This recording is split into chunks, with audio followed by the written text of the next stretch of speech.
Hello guys, welcome back to our new shorts. আজ হচ্ছে শুক্রবার আর আমার ছুটি ছিল, তাই সন্ধ্যেবেলা আমি আর রোহিত মিলে রেডি হয়ে যাচ্ছি হচ্ছে লিলুয়ার খাদ্য মেলায়।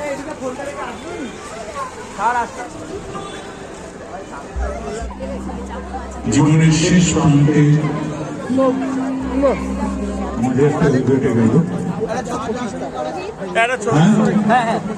মেলায় গিয়ে সবার প্রথম আমরা ট্রাই করলাম হচ্ছে ডাব মোমো। এটা কিন্তু পশ্চিমবঙ্গ তথা লিলুয়ায় প্রথমবার, আর আমার টেস্টটাও দারুণ লেগেছে।